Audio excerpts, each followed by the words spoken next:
Hello students, welcome to BBVN online classes, and in our previous video session we were reading the chapter Ishwaran the Storyteller from the book Movements. It is the third chapter of the book, that is Eswaran the story teller. अब obvious सी चीज़ है कि ईश्वरन की बात की जा रही है, तो कहानी किसकी है? ईश्वरन की. और वो उसमें एबिलिटी है, ability of what? Of story telling. So this story is centred on Mahendra and Eswaran the storyteller. Mahendra was posted as junior supervisor in a hiring firm. He had to visit the construction sites and sometimes a chemical plant also. Often he had to visit the railway bridges construction site. Mahendra was of a very adjustive nature. He could adjust anywhere, whether it be a shed or a tin-roofed place. And Ishwaran was Mahendra's cook. Okay, he used to cook delicious food on various occasions. So it is a kind of help also कि वो कहीं पर भी रहने में, महेंद्रन जो है वो कहीं पर भी रहने में एडजस्टेबल हो जाता है. Why so? Because उसके पास में ईश्वरन है जो उसकी देखभाल कर लेता है. So Ishwaran's own description greatly influenced by Tamil authors that he red. It means जितनी भी उसकी स्टोरीज़ हैं उसमें हमें कहीं ना कहीं तमिल नरेशन का इन्फ्लुएंस दिखाई देता है, क्योंकि उसमें एबिलिटी क्या है? स्टोरी टेलिंग की. तो वही चीज़ें जो हैं वो भी यूज़ करता है. His way of narrating even a small incidents was very artistic. And in this video we will read about an incident of storytelling. Okay, so किस तरीके से वो स्टोरी टेलिंग करता है ये हम पढ़ेंगे. So he says that the place I come from is famous for timber. कि जहाँ से, जिस जगह से मैं बिलोंग करता हूँ वो जगह किस चीज़ के लिए फेमस है? टिम्बर के लिए. टिम्बर मीन्स वुड के लिए. ईश्वरन वुड बिगिन, और फिर ईश्वरन आगे कहता है, there is a richly wooded forest all around. और उस जगह के चारों तरफ बहुत ही अच्छी मात्रा में घने जंगल हैं. The logs are hauled on to the lorries by elephants. Logs का मतलब होता है कि जब पेड़ को काट दिया जाता है तो उसका जो मेन तना रहता है लंबा मोटा, उसे हम लॉग कहते हैं. एंड द मीनिंग हॉल्ड का मतलब है are loaded, loaded by the elephants into the lorries. Lorries क्या होती हैं? जो सामान को एक जगह से दूसरी जगह पर कैरी करती हैं. तो ये जो लॉग्स को एक जगह से उठाकर जो है दूसरी जगह पटकने का जो काम है वो एलिफेंट्स के थ्रू किया जाता है. They are huge well fed beast. Beast मतलब बहुत ज़्यादा दानव आकार के जो लोग होते हैं उन्हें हम बीस्ट कहते हैं. तो इट मीन्स वो बहुत ही विशाल है और बहुत ही अच्छे से खाते पीते जानवर हैं. Okay, then when they turn wild even the most experienced mahout is not able to control them. और आगे ईश्वरन कहते हैं कि जब वो मैड हो जाते हैं, वो वाइल्ड हो जाते हैं, तो जो सबसे अच्छे महावत हैं जो कि उनको कंट्रोल करने के लिए जाने जाते हैं, उनसे भी वो कंट्रोल नहीं होते हैं. After this prologue. प्रोलोग क्या होता है? प्रोलोग मतलब इंट्रोडक्शन. ठीक है, जैसे हम कोई ऐसे लिखते हैं तो उसमें पहले प्रोलोग लिखते हैं कि हमने कोई भी टॉपिक का हमने इंट्रोडक्शन दे दिया. तो ये तो था prologue. Iswaran would launch into an elaborate antidote involving the elephant. Iswaran जो है इसके बाद में लॉन्च करने वाला था, इट मीन्स स्टार्ट करने वाला था. किस चीज़ को? Into an elaborate. एलैबोरेट क्या होता है? डिटेल्ड. इन्वॉल्विंग मतलब इंक्लूडिंग. इट मीन्स अब वो जो है एलिफेंट को इंक्लूड करके अपनी स्टोरी जो है वो स्टार्ट करने वाला था. One day, a tusker escaped from the timber yard and began to roam about. एक दिन, टस्कर का मतलब क्या होता है? मेल एलिफेंट, जिसके बहुत लंबे लंबे टस्क होते हैं. तो वो क्या हुआ? टिम्बर यार्ड के आंगन से जो है वो एस्केप हो गया और जो है इधर उधर भटकने लगा. रोम अबाउट मतलब इधर उधर भटकना. स्टैम्पिंग ऑन बुशेस, वो क्या कर रहा था? जो झाड़ियाँ थी उन पर स्टैम्प कर रहा था, उनको तोड़ रहा था. टीयरिंग अप वाइल्ड क्रीपर्स, जो वाइल्ड क्रीपर्स होती होती है जो पेड़ों पर लगी हुई रहती हैं, पेड़ों के सहारे जीती हैं, उनको तोड़ रहा था। And breaking branches at will, और जब इच्छा होती थी किसी भी पेड़ की ब्रांचेस को तोड़ देता था। You know, sir, how an elephant behaves when it got mad. और फिर ईश्वरन जो है वो महेंद्र को कहता है कि सर आप तो जानते ही हैं कि जब एक हाथी जो है वो क्या होता है, मैड हो जाता है, तो वो किस वे में बिहेव करता है। Eswaran would get so caught up in the excitement of his own story that he would get up from the floor and jumped about, stamping his feet in emulation of the mad elephant. So Eswaran would get so caught up in the excitement of his own story, यानी कि ईश्वरन अपनी ही कही जा रही story में इतना ज़्यादा excite हो गया that he would get up, वो जो है अपनी जगह से खड़ा हुआ, फ्रॉम द फ्लोर, जिस जगह पर वो बैठा हुआ था, एंड जम्प अबाउट, और फिर क्या हुआ, हवा में जंप करने लग गया, stamping his feet in emulation of the mad elephant.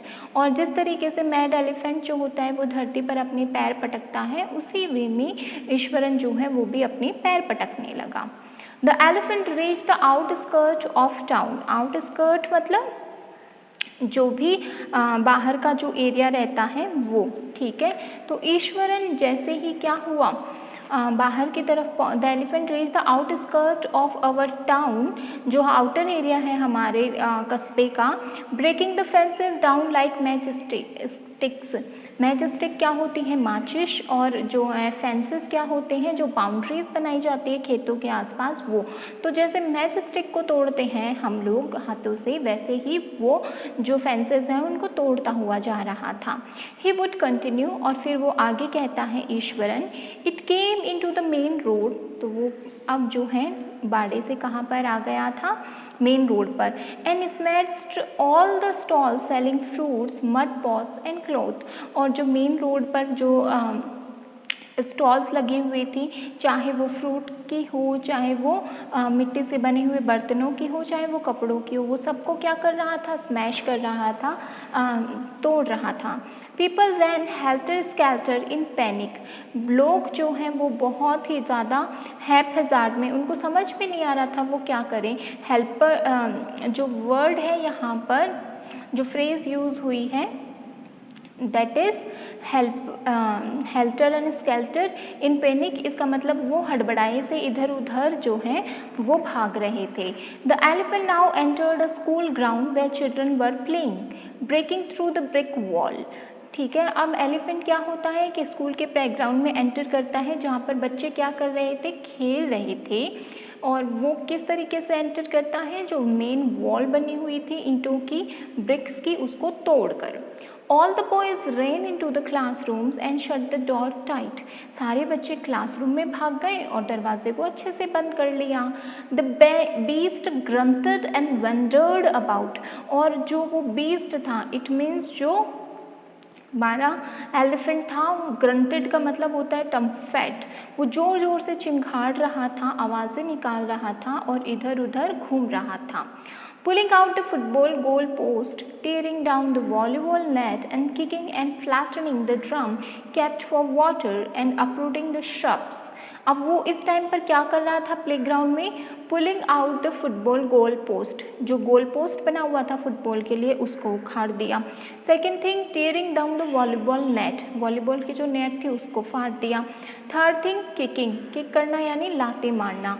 And flattening the drum kept for water, और जो पानी के लिए वहाँ पर ड्रम रखा होता उसको क्या कर दिया, तोड़ दिया। एंड अपरूटिंग द श्रब्स, और जो छोटे छोटे झाड़ियों से सुंदरता के लिए लगाई गई थी उन सबको भी उसने क्या किया, अपरूट कर दिया यानी उखाड़ दिया। Meanwhile, all the teachers had climbed up to the terrace of the school building, और इस टाइम पर जब वो ये सब काम कर रहा था तो सारे टीचर जो हैं वो दौड़कर कहाँ पर चले गए, ऊपर टेरेस पर चले गए। From there, they helplessly watched the depredations of the elephant, और वहाँ से जो टीचर्स वगैरह सब लोग थे हेल्पलेसली यानी असहाय की तरह वो क्या कर रहे थे, देख रहे थे। किस चीज़ को? डिप्रिडेशंस का मतलब होता है जो प्लंडर उसने मचा रखा था, जो विनाश उसने मचा रखा था एलिफेंट ने, उसको। There was no the soul below on the ground, और उस ग्राउंड पर जहाँ पर एलिफेंट था वहाँ पर एक भी सोल जो है यानी कि एक भी इंसान जो है वो नहीं था। द स्ट्रीट्स वर एम्प्टी, और पूरी सड़कें जो थी वो खाली थी। As if the inhabitants of the entire town had suddenly disappeared, as जैसे कि शायद जो इनहेबिटेंट्स थे यानी जो वहाँ रहने वाले लोग थे वो पता नहीं अचानक से कहाँ गायब हो गए सारे के सारे।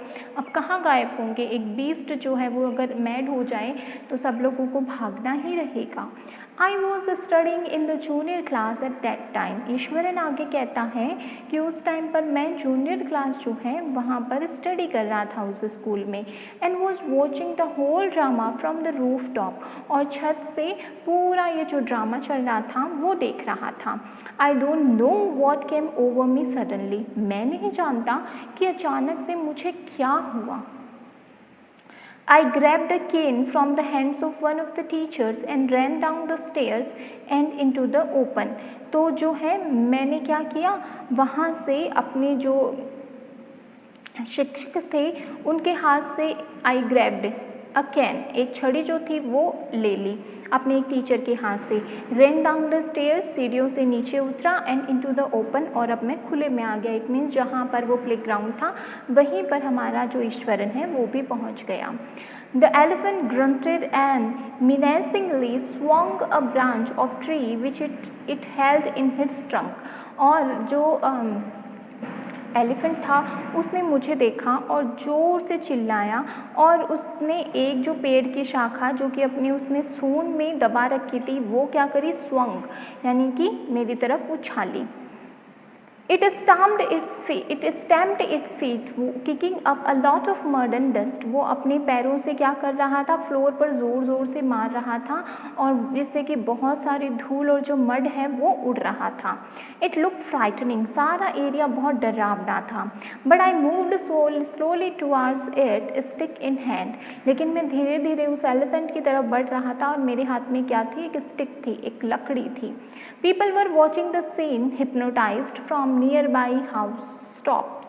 और लोग जो हैं वो इस पूरे सीन को, हिप्नोटाइज्ड मतलब बिना कुछ हरकत किए, बिना हिले, एक टक जिसको हम बोलते हैं बिना पलक झपकाए, वो देख रहे थे अपने आसपास के घरों से। The elephant looked at me red eyed, जो एलिफेंट था वो मुझे लाल आंखों से यानी कि गुस्से में घूर घूर के देख रहा था। Ready to rush toward me, और वो तैयार था मेरी तरफ दौड़ने के लिए। It lifted its trunk and trumpet loudly, उसने अपनी सूंड उठाई और जोर से चिंघाड़ा।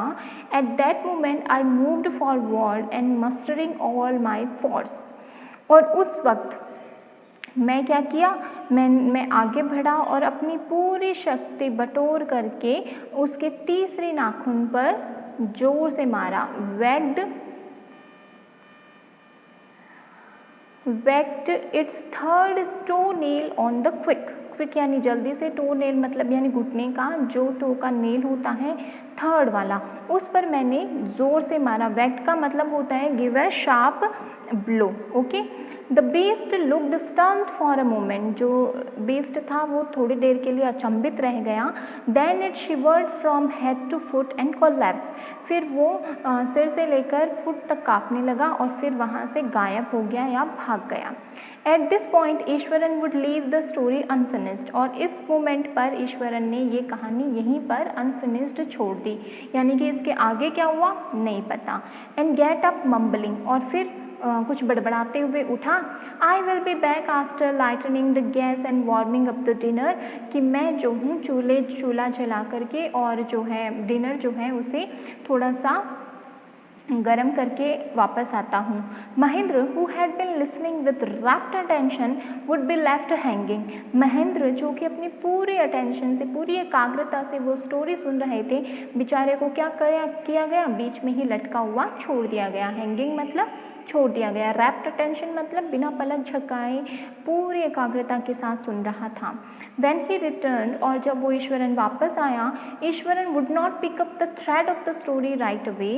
Mahendra would have to remind him that the conclusion was pending. तो ईश्वरन ने उस स्टोरी को वहाँ से नहीं उठाया जहाँ पर छोड़ा था, बल्कि महेंद्र को याद दिलाना पड़ा कि तुमने कहाँ पर पेंडिंग छोड़ दिया था। Well, a veterinary doctor was summoned to revive the animal. तो फिर ईश्वरन आगे कहता है कि एक वेटनरी डॉक्टर जो है उसे क्या किया गया, बुलाया गया ताकि उसे होश में लाया जाए। किसे होश में लाया जाए? उस पशु को, उस जंगली जानवर को। Eswaran would shrug casually. 2 days later it was led away by its महावत to the jungle. और ईश्वरन ने बहुत ही कैजुअली, बिना किसी दिक्कत के क्या किया, बता दिया।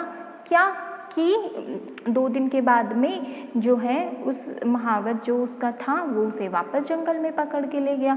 यानी कि बाद में क्या हुआ, पहले क्या हुआ, स्कूल में क्या हुआ, ये सब कुछ तो बताया ही नहीं। Well, how did you manage to do it, Ashwaran? How did you bring down the beast? तो फिर जो हमारे महेंद्र हैं उन्होंने ही पूछ लिया कि तुमने किस तरीके से उसको इस जो है उसको हैंडल किया, तुम किस तरीके से उस बेस्ट को तुमने हराया। It has something to do with Japanese art, I think sir. वो कहता है कि हाँ, शायद मुझे लगता है कि ये जापानीज आर्ट का कमाल है sir.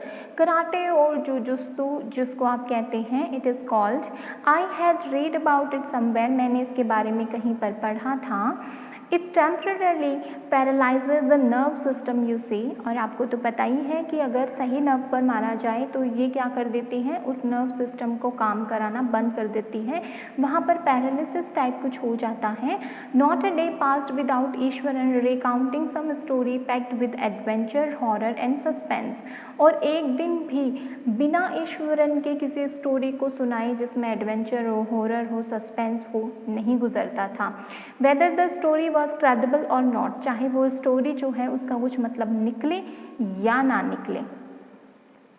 Mahendra enjoyed listening to it because of the inimitable way in which it was told. Mahendra जो है वो कहानियाँ सुनना जो है वो पसंद करते थे, क्योंकि जिस वे में ये स्टोरी सुनाई जाती थी वो तो बहुत ही शानदार होता था।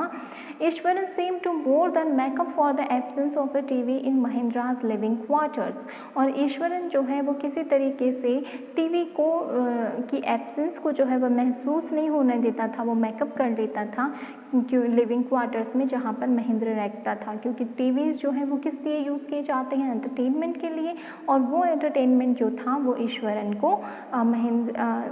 से महेंद्र को मिल जाता था। One morning when Mahendra was having breakfast, Eswaran asked, एक सुबह जब महेंद्र जो है वो ब्रेकफास्ट कर रहे थे तो ईश्वरन ने पूछा, can I make something special for dinner tonight sir, क्या मैं आज रात डिनर में कुछ स्पेशल बना सकता हूँ। After all today is an auspicious day, आप तो जानते ही हैं कि आज बड़ा ही पवित्र दिन है। According to tradition we prepare various delicates to feed the spirits of our ancestors today sir, कि ट्रेडिशन के अकॉर्डिंग, परंपरा के अकॉर्डिंग आज हम जो हैं वो बहुत ही अच्छे अच्छे डिशेस बनाते हैं ताकि हमारी जो एंसेस्टर्स हैं, हमारे जो पूर्वज हैं, उनकी आत्माओं को हम खिला सकें।